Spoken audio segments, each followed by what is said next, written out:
आप सभी को अस्सलाम वालेकुम और दोपहर का नमस्कार। एजुकेशन अफेयर्स के इस प्लेटफॉर्म पर मैं आप सभी का हार्दिक अभिनंदन और स्वागत करता हूं। जैसा कि हम लोग घटना चक्र जो कि हिंदी विषय के लिए है, उसके हम लोग PYQs को अच्छे से एनालिसिस कर रहे हैं। तो आइए उन प्रश्नों की श्रृंखला को आगे बढ़ाते हुए देखते हैं कि आज के भी प्रश्न आदिकाल से संबंधित हैं। आइए इनको देखते हैं। पहला प्रश्न है कि 151 नंबर प्रश्न है कि निम्नलिखित में से कौन सा नाम पंथी साधकों में शामिल नहीं है। तो इनमें से जो कणहपा है वह पंथी साधकों में शामिल नहीं है। कणहपा हो गए, सबरपा हो गए, सरहपा हो गए, लुईपा, डोम्बिपा, कुकुरीपा आदि सिद्ध साहित्य के कवि हैं। तो ये कौन से साहित्य के हैं? तो यह आदिकाल में जो सिद्ध है उनसे संबंधित यह कवि हैं। और नाथ साहित्य के विकास में जिन कवियों ने योगदान दिया उनमें चौरंगी नाथ, गोपीचंद, चूड़कर नाथ और मरथरी, फिर जलंधरी पाव, जो कि फिर उसके बाद आदि प्रसिद्ध है। नाथ साहित्य के कवियों के नाम अलग अलग विद्वान ने अलग अलग रूप में दिए हैं। तो थोड़ा सा एक बार हम लोग सरहपा को देख लेते हैं, जो कि किससे संबंधित है? सिद्ध साहित्य से संबंधित है सरहपा। ठीक है। जैसा कि ज्योतिश्वर ठाकुर के जो रचित वर्णात्मक नामक पुस्तक है, जो कि 14वीं शताब्दी में मैथिली ग्रंथ में 14 सिद्धों का क्या है नाम आए थे, जिनमें से सरहपा हो गए, सबरपा हो गए, लुईपा हो गए, डोम्बिपा हो गए। तो ये सब सिद्ध साहित्य से संबंधित है। वहीं पे अगर नाथ साहित्य देखे, जो कि सिद्ध साहित्य में 84 सिद्ध हुए, जिसमें से गोरक्षनाथ ने जो नाथ साहित्य है उसकी स्थापना की। मतलब जो गोरखनाथ है वो भी किससे संबंधित है? सिद्ध साहित्य से ही, परंतु वह क्या करते हैं बाद में नाथ साहित्य की स्थापना करते हैं। इसमें और है सबरपा, जिनका जन्म 1780 ईस्वी मानी जाती है और यह क्षत्रिय धर्म से संबंधित थे। और इनके गुरु कौन है? सरहपा है। और इनका नाम पड़ा सबरपा क्योंकि क्या है, बहुत ही सब्रों वाला जिंदगी जीते थे। और इनका जो किताब है वह है चर्यापद। किसका? सरहपा का। तो उसी प्रकार से सरहपा के शिष्य कौन हुए? अब लुईपा हो गए, है ना। और लुईपा के शिष्य कौन होंगे? डोम्बिपा। और डोम्बिपा के कणहपा, और कणहपा के बाद फिर कुकुरीपा। इस प्रकार से इनकी श्रृंखला चलती है। 152 नंबर प्रश्न है कि आदिकाल के अंतर्गत सरहपा, लुईपा आदि कवि किस साहित्य से संबंध है? तो यह सिद्ध साहित्य से संबंध है। जैसा कि अभी मैंने बताया कि सरहपा, सबरपा, लुईपा, डोम्बिपा, कणहपा ये सब किससे संबंधित है? सिद्ध साहित्य से संबंधित है, जो कि आदिकाल के ही अंतर्गत आते हैं। फिर 153 नंबर प्रश्न के निम्नलिखित में से किसका संबंध सिद्ध साहित्य से नहीं है? तो सिद्ध साहित्य में सरहपा है, सबरपा है, कुकुरीपा है, लुईपा है, डोम्बिपा है, बट ये गोपीचंद ये क्या है? नाथ साहित्य से संबंधित है। अगला नंबर प्रश्न है 154 की सरहपा का संबंध निम्न में से किससे है? तो सरहपा किससे संबंधित है? सिद्ध साहित्य से संबंधित है। ठीक है। सरहपा जो कि हिंदी के प्रथम कवि माने जाते हैं, और ये सरहपाद, सरोज वज्र हो गए या राहुल भद्र हो गए, क्या है इनके यहाँ निकनेम है। और राहुल ने क्या किया? राहुल संकृत्या, यानी इनका जो समय है किनका? सरहपा का, वह 769 ईस्वी माना है। और इनके द्वारा लमसम 32 ग्रंथ बताए जाते हैं, जिसमें से जो दोहा कोश है वह हिंदी की रचनाओं में क्या है? बहुत ही प्रसिद्ध है। अगला है नाथ पंथ के प्रणेता कौन है? तो नाथ के पंथ के प्रणेता कौन है? तो आदिनाथ है। और इनके संस्थापक कौन है? गोरक्षनाथ है। तो इसमें प्रणेता पूछा गया है तो आदिनाथ होगा कि नाथ पंथ के प्रणेता आदिनाथ थे। यौगिक क्रियाओं के उद्धार के लिए नाथ पंथ का संप्रदाय का उदय हुआ। नाथ संप्रदाय के संस्थापक आदिनाथ को भगवान शंकर का क्या माना जाता है? अवतार माना जाता है। इस संप्रदाय में टोटल कितने हैं? 9 नाथ हुए, जैसे कि गोरक्षनाथ हो गए, जलंधर नाथ या ज्वालेंद्र नाथ, कारीण नाथ हो गए, गहीनीनाथ हो गए, चरपटनाथ और रेवणनाथ, फिर नागनाथ, भारतीनाथ, गोपीचंद्र नाथ को क्या है? इसमें मुख्य माना जाता है। तो जो नाथ देखते हैं कि जो नाथ साहित्य है उसकी कैसे उत्पत्ति होती है। तो सबसे पहले जो बौद्ध धर्म है वो 2 भागों में डिवाइड होता है पहली शताब्दी में। एक तो हीनयान और दूसरा महायान। ठीक है। फिर ये महायान भी दो भागों में डिवाइड होता है, एक तो वज्रयान और दूसरा सहजयान, ठीक है। तो ये जो वज्रयान है इससे संबंधित कौन थे? सिद्ध थे। कौन से? सिद्ध थे। अब जो सिद्ध कवि हो गए, ठीक है, जो सिद्ध कवि हो गए टोटल 84 हुए, और इस 84 में क्या थे? इस 84 में गोरक्षनाथ भी आते हैं। तो बाद में क्या होते हैं कि कुछ चारित्रिक दिक्कतों की वजह से क्या करते हैं? नाथ पंथ की स्थापना करते हैं। कौन? गोरक्षनाथ की। चारित्रिक का पतन होना क्या हुआ, इसमें दिक्कत आने लगी सिद्ध साहित्य में, जिससे क्या हुआ? गोरक्षनाथ ने इसकी स्थापना की, नाथ साहित्य की। तो वज्रयान की परंपरा में जो शैव मत की क्रोड़ में नाथ संप्रदाय की क्या होती है? स्थापना होती है। और हजारी प्रसाद द्विवेदी द्वारा क्या है? जो नाथ पंथ है या नाथ साहित्य, नाथ पंथ इसका नाम दिया गया। अगला प्रश्न है कि 156 नंबर, 9 नाथों में इनमें से कौन सम्मिलित नहीं है? तो 9 नाथों में इसमें से कौन नहीं सम्मिलित है? देवसेन नहीं संबंधित है, बाकी सब संबंधित हैं। देखिए यहाँ पे गोरक्षनाथ, नागार्जुन तथा जड़ भगत, इस प्रकार से 9 नाथों में सम्मिलित किए जाते हैं। जबकि देवसेन क्या है? आदिकाल के ये जैन कवि हैं देवसेन, ठीक है, जिन्होंने कौन सी पुस्तक लिखी है? श्रावकाचार। देवसेन की जो देवसेन है उनकी कौन सी पुस्तक फेमस है? श्रावकाचार।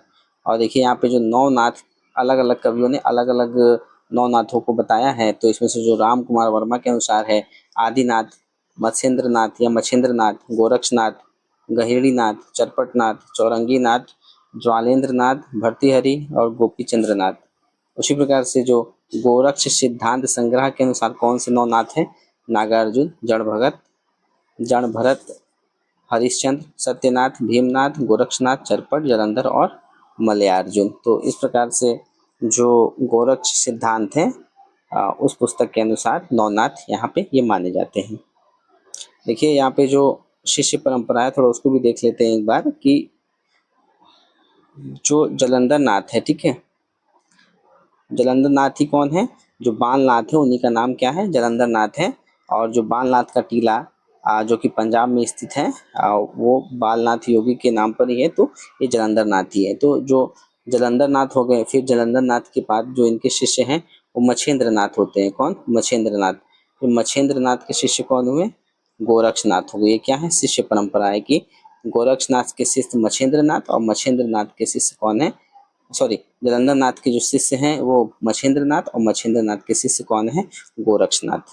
तो इस प्रकार से क्या है? ये गुरु परंपरा है। फिर इनमें से कौन नाथपंथ से संबंधित कवि हैं?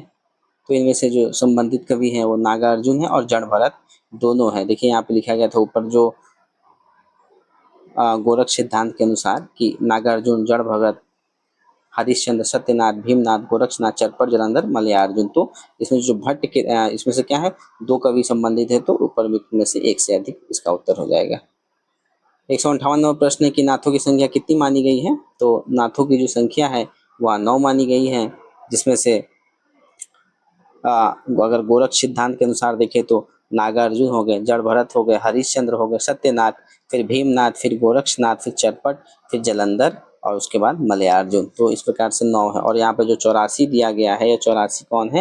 ये 84 सिद्ध साहित्य संबंधित है। सिद्ध कवि 84 हैं, जो कि वर्ण रत्नाकर, जो कि ज्योतिश्वर ठाकुर द्वारा रचित पुस्तक है, उसमें ये 84 जो सिद्ध कवि उसके नाम हमको देखने को मिलता है। फिर 159 नंबर प्रश्न की रामचंद्र शुक्ल ने नाथों की संख्या कितनी मानी है? तो इन्हों भी नाथों की संख्या कितनी मानी है? 9 मानी है। अगला प्रश्न है, इसको थोड़ा डिफाइन कर लेते हैं कि आचार्य रामचंद्र शुक्ल के अनुसार जिस प्रकार सिद्धों की संख्या 84 है, ठीक है, सिद्धों की संख्या 84 है, और उसी प्रकार से नाथों की संख्या क्या है? 9। 9 से नाथ से 9 याद कर सकते हैं। 9 से नाथ हो गया, 9 से 9 हो गया। और गोरक्ष सिद्धांत संग्रह के अनुसार इनके नाम नागार्जुन हो गए, जड़ भरत, हरिश्चंद्र, सत्यनाथ, भर्तृहरि, गोरक्षनाथ, चरपट, जलंधर तथा मलयार्जुन। तो इस प्रकार से क्या है? 9 नाथ है। किसके अनुसार? गोरक्ष सिद्धांत के अनुसार। और आचार्य रामचंद्र शुक्ल के अनुसार नाथ पंथ सिद्धों की परंपरा से ही छटकर निकला है। जैसे कि मैंने ऊपर बताया कि जो नाथ पंथ क्या है? सिद्धों की ही परंपरा से छटकर निकला है, क्योंकि जो 84 सिद्ध थे उसमें गोरक्षनाथ भी थे, परंतु चरित्र परिवर्तन के कारण क्या होता है कि वहाँ से अलग होकर के एक अलग जो नाथ संप्रदाय है उसकी स्थापना करते हैं। अगला प्रश्न है 160 की नाथ पंथ के प्रवर्तक कौन है? तो नाथ पंथ के जो प्रवर्तक है वह गोरक्षनाथ को माना गया है। ठीक है, गोरक्षनाथ भी हैं और यहाँ पे जो मछेंद्र नाथ है ये भी प्रणेता हो जाएंगे। क्यों? देखिए इसका डिफाइन यहाँ पे दिया गया है कि नाथ पंथ के प्रणेता, नाथ पंथ के प्रवर्तक मछेंद्र नाथ तथा गोरक्षनाथ दोनों हैं। डॉक्टर नागेंद्र द्वारा संपादित हिंदी साहित्य के इतिहास में स्पष्ट कथन है कि इस पंथ नाथ पंथ के चलाने वाले मछेंद्र नाथ तथा गोरक्षनाथ माने गए हैं। इसी पुस्तक में जो गोरक्षनाथ है का परिचय देते हुए बताया गया है। ठीक है, गोरक्षनाथ नाथ साहित्य के आरंभकर्ता माने जाते हैं। ध्यातव्य है कि मछेंद्र नाथ गोरक्षनाथ से क्या थे? गुरु थे। मैंने अभी बताया था कि सबसे पहले जलंधर नाथ और जलंधर नाथ के शिष्य हुए मछेंद्र नाथ, फिर मछेंद्र नाथ के शिष्य कौन हुए? गोरक्षनाथ हुए। तो इस प्रकार से यह गुरु परंपरा या शिष्य परंपरा है। तो जिन सबके उनके जो नाथ हैं इसमें फिर विलय हो जाते हैं। 161 नंबर प्रश्न है कि नाथ संप्रदाय के प्रवर्तक कौन थे? तो नाथ संप्रदाय के प्रवर्तक गोरक्षनाथ को माना जाता है। फिर अगला प्रश्न है गोरखनाथ के गुरु का क्या नाम है? तो गोरखनाथ के गुरु का क्या नाम है? अभी मैंने जो गुरु परंपरा बताया तो उसके अनुसार मछेंद्र नाथ है। ठीक है, सबसे पहले जलंधर नाथ जो कि बाल योगी भी कहलाते हैं, फिर उसके बाद मछेंद्र नाथ, फिर उसके बाद गोरक्षनाथ आ जाते हैं। आगे प्रश्नों को बढ़ाते हुए फिर आगे देखते हैं कि 163 नंबर प्रश्न कि नाथ संप्रदाय में हठ योग का क्या अर्थ है? तो ह का मतलब क्या हो गया? सूर्य, और ठा का क्या अर्थ हो गया? चंद्रमा। तो दोनों का योग जो है हठ योग कहलाता है। देखिए को समझते हैं कि गोरक्षनाथ ने हठ योग का उपदेश दिया था। हठ योग के सिद्ध शामन पद्धति ग्रंथ के अनुसार ह का क्या अर्थ होता है? सूर्य, और ठा का अर्थ होता है चंद्र। इन दोनों के योग को ही हठ योग कहते हैं। गोरक्षनाथ ने ही 6 चक्रों वाला जो योग मार्ग है साहित्य चलाया था। तो जो एक तरीके से हठ योग, पतंजलि के अनुसार हठ योग क्या है कि जो हमें क्या हो? डिसिप्लिन सिखाए, ध्यान का डिसिप्लिन सिखाए, शरीर का डिसिप्लिन सिखाए, किस तरह से हम आखिर ध्यान केंद्रित कर सकते हैं अपने शारीरिक मानसिक रूप से। तो इस तरीके से ये हठ योग भी था कि ध्यान केंद्रित करके जो 6 चक्र वाला एक योग मार्ग था उसके विषय में यहाँ बताया गया है। फिर हठ योग का उपदेश दिया था। तो हठ योग का जो उपदेश है वह गोरक्षनाथ द्वारा दिया गया था। 165 नंबर प्रश्न है कि सिद्धों की साधना में शून्य का पूरक तत्व कौन है? तो शून्य का पूरक तत्व कौन है? वज्र है। देखिए इसका डिफाइन देखते हैं कि तांत्रिक सिद्धों का क्या है? मूलाधार लोकायतिक एवं भौतिकवादी था, किंतु सामंती व्यवस्था की सत्ताधारी विचारधारा ने उनको भी अपनी कलाग्नि में लपेट लिया और वे भी पंच महाभूतों को समस्त भाव संसार मतलब का बीज मानने एवं काया से मन की उत्पत्ति मानने के बजाय चित्त को ही भाव तथा निर्वाण का बीज मानकर चिंत कारणावादी बन बैठे। इंद्रियों तथा उनके विषयों को तो उन्होंने पंचभूतों पर आश्रित रखा, लेकिन छठी इंद्रिय अर्थात मन के केंद्र से वे उलटकर अर्ध अध्यात्मवादी और दिग्भ्रमित लोकायतवादी हो गए। इस प्रतिस्थापन का सूक्ष्म केंद्र मन हुआ। मन आदि रूप में निर्मल तथा सहज स्वभाव वाला हुआ। यह संकल्प निवेशित चित्त है। यही प्रज्ञा एवं उपाय के समागम से समन्वित होकर बोधि चित्त है, जिसमें शून्यता एवं करुणा की क्या है? अद्वैतता है। इसी चित्त को प्राण द्वारा कमल में आसीन किया जाता है।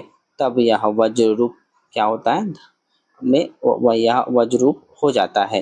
राग ही वज्र है कि राग ही वज्र है, उपाय है और समुद्र के आगे महामुद्रा साधना का पूरक है। अतः करुणाभूषित राग ही महामुद्रा से समागम करने पर महाराग होता है, जो मोक्ष के हेतु है। यह करुणाभूषित राग अर्थात महाराग शून्यता से समागम करने की प्रवृत्ति के कारण वज्र राग है। अतः स्पष्ट है कि सिद्धों की साधना में शून्य का पूरक तत्व क्या है?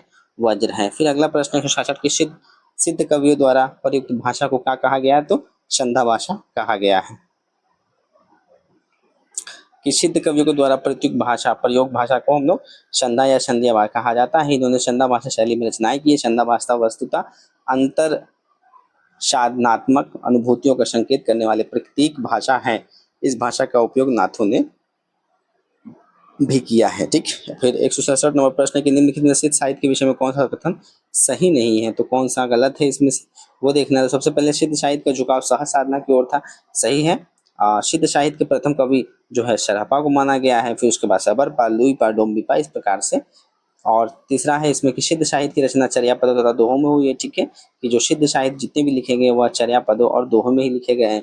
और चौथा है कि सिद्ध साहित्य का प्रणय पिंगल भाषा है, तो नहीं, सिद्ध साहित्य का जो भाषा है वह संधा भाषा है। तो डॉक्टर तोशी तोरी अपनी पुस्तक पुरानी राजस्थानी में गुजरात और राजस्थान के पश्चिमी भाग की भाषा को पुरानी पश्चिमी राजस्थानी एवं शोरसेन तथा राजस्थान के पूर्व की भाषा को पिंगल अभ्रंश नाम देते हैं। और सिद्ध साहित्य का प्रणय पिंगल भाषा में नहीं हुआ, अतः विकल्प डी असत्य है। हिंदवी शब्द का प्रथम प्रयोग इतिहासकार ने किया है, तो हिंदवी शब्द का जो सबसे पहले प्रयोग है वह किसने किया है, देख लीजिए, यह अबू सईद ने किया है। कि हिंदवी शब्द के प्रथम प्रणेता या प्रवक्ता इतिहासकार अबू सईद माने जाते हैं। अमीर खुसरो ने भी हिंदवी शब्द का प्रयोग किया है। तुर्क हिंदूर तानियम मन हिंदवी गोयम जवाब, परंतु अबू सईद अमीर खुसरो के पूर्ववर्ती इतिहासकार है। मतलब जो अबू सईद है वह अमीर खुसरो से पहले के इतिहासकार है, तो इस वजह से जो है इनको माना जाता है। 169 प्रश्न है कि पार्श्वनाथ चरित्र के लेखक कौन है, तो पार्श्वनाथ चरित्र के लेखक वादिराज हैं। पार्श्वनाथ चरित्र के लेखक वादिराज है। इस ग्रंथ में इन्होंने आचार्य गृद्धपिक्ष का उल्लेख किया। इन्होंने स्याधत्त विद्यापति भी कहा जाता है। ठीक, किसको कहा जाता है, वादिराज को। और तथ्य देख लेते हैं कि आदिकाल से संबंधित जो जैन साहित्य है, श्रावकाचार जो कि देवसेन के द्वारा लिखा गया, और कुमारपाल प्रतिबोध जो कि सोम प्रभा सूरी के द्वारा लिखा गया, प्रबंध चिंतामणि जो कि मेरुतंग के द्वारा लिखा गया, मेरुतुंग के द्वारा, और नेमिनाथ राज जो कि सुमितिगढ़ के द्वारा लिखा गया। अगला प्रश्न 170 नंबर की, इसमें हमको क्या करना है, मिलान करना है। कि देखिए यहाँ पे किसके द्वारा कौन सा लिखा गया है, यहाँ पे देखिए समझ लेते हैं कि पंडिया साल जड़ाई या सरहपा के द्वारा लिखा गया है, जो किससे संबंधित है, आदिकाल में सिद्ध साहित्य से संबंधित है। फिर 12 बरस लय कुकुर जिए, और ये वाला जो कथन है GSR वाला, ये किसके द्वारा है, जगनी के द्वारा है। और जगनी भी क्या है, आदिकाल से संबंधित है, लेकिन आदिकाल में किससे, रासो काव्य से संबंधित है। और जगनी द्वारा, ये जगनी जो कवि हैं वह किसके दरबारी कवि थे, तो यहाँ जो परमाल है उनके यह दरबारी कवि हुआ करते थे। और इन्होंने क्या लिखा है, परमाल रासो लिखा है। जैसे हम लोग इसमें क्या आला खंड भी कहते हैं, और इसमें क्या है, आला और उद्दल जो दो योद्धा हैं, उनके जो युद्धों का है इसमें वर्णन मिलता है। और ठीक, और उसके बाद बड़ कौशल तुआ राधे आधे, या किसका कथन है, तो विद्यापति का कथन है। विद्यापति भी आदिकाल से संबंधित है, और इनका जन्म जो है 1350 से लेकर के, और उसके बाद मृत्यु 1460 में होती है, किसकी, विद्यापति की। डॉक्टर नागेन के द्वारा यह बताया गया। इनका जन्म ये कहाँ के हैं, बिहार के हैं। ठीक, विपसी ग्राम जो कि दरभंगा मधुबनी में पड़ता है। इनके पिता का क्या नाम था, विद्यापति के तो गणपति ठाकुर। ठीक, और इन्होंने लमसम कितने 14 पुस्तकें लिखी हैं टोटल, जिसमें से 14 विद्यापति ने 14 टोटल पुस्तकें लिखी है, जिसमें से 11 संस्कृत में, 2 अवहट में और 1 मैथिली भाषा में है। ठीक, इसमें जो 2 अवहट की पुस्तकें हैं उसको देख लेते हैं कि अवहट में जो 2 पुस्तकें वो कौन कौन सी हैं। एक तो कीर्ति लता है और एक कीर्ति पताका है। और वहीं पे जो एक मैथिली में है वो कौन सी है, पदावली, जिसकी वजह से ये फेमस होते हैं। ठीक है, पदावली में क्या है, राधा कृष्ण के जो रूप है उसका इसमें भक्ति की गई है।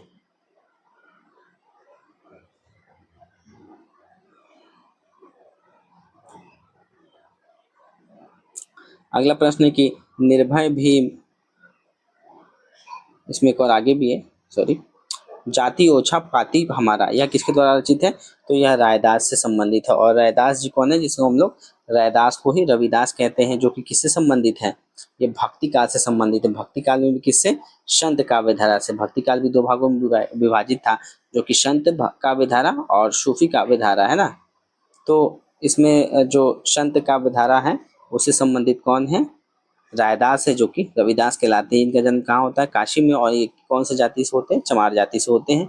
इनकी पत्नी का नाम लोना था, और जो इनकी भाषा थी वह अवधी व राजस्थानी खड़ी बोली और उर्दू मिश्रित थी। और इनकी रचना कौन सी है, संत रविदास के जो पद हैं वो हैं। और इनके जो 40 पद है वो कहाँ पे हैं, गुरु ग्रंथ साहिब में क्या है, संकलित हैं। अगला प्रश्न है 171 की निर्भय भीम व्यायोग के लेखक कौन है? तो रामचंद्र सूरी निर्भय भीम व्यायोग के लेखक रामचंद्र सूरी है। ये जैनाचार्य थे तथा इन्हें सिद्धराज जयसिंह व कुमार पाल का राजाश्रय प्राप्त था। सुधा कलश तथा कुमार विहार शतक इनके काव्य ग्रंथ हैं। अगला प्रश्न 172 कि इनमें से कौन आदिकाल के कवि हैं? तो इनमें से जो आदिकाल के कवि हैं कौन से हैं कि हृदय राम हो गए, नाभादास हो गए और तथा प्राणचंद्र हो गए। तो ये क्या है? भक्ति काल की जो सगुण धारा है वो राम काव्य धारा इससे संबंधित है। इस प्रकार दिए गए कवियों में कोई भी क्या है आदिकाल से संबंधित नहीं है। तो इसलिए प्रश्न नंबर इसका उत्तर ये हो जाएगा कि जितने भी इसमें कवि चाहे नाभादास हो गए, प्राणचंद्र हो गए या हृदय राम हो गए, तो ये कौन से काव्य धारा से संबंधित है या भक्ति काल से संबंधित है। और भक्ति काल में भी क्या सगुण भक्ति काल जो है भक्ति काल भी दो भागों में डिवाइड है, एक तो सगुण और दूसरा निर्गुण। ठीक है, सगुण भी दो भागों में डिवाइड है, एक तो कृष्ण काव्य धारा और एक राम काव्य धारा। तो ये राम भक्ति से संबंधित है। 173 नंबर प्रश्न है कि निम्नलिखित रचनाओं को उनके रचनाकारों से हमको क्या करना है? सुमिलित करना है। तो देखिए इसका यहाँ पे सुमिलित दिया गया है, देख लेते हैं कि जो प्राकृत प्रकाश है वह रुचि के द्वारा लिखा गया है। जो श्रावकाचार्य है वह देवसेन के द्वारा लिखा गया। प्रबंध चिंतामणि जो कि जैनाचार्य मेतन के द्वारा लिखा है। और कुमार पाल प्रतिबोध जो कि सोमप्रभ सूर्य के द्वारा लिखा गया है। तो इस प्रकार से जो विकल्प है वह सही नहीं दिया गया है। ये जो है वह सही है। आज का यहीं पे जो प्रश्नों की शैली है तथा हम लोगों ने आदिकाल के जो प्रश्न थे सभी को अच्छे से एनालिसिस कर लिया है। कोई डाउट होगा तो पूछ लीजिएगा और चैनल को सब्सक्राइब, लाइक, शेयर और जरूर करें। Thank you.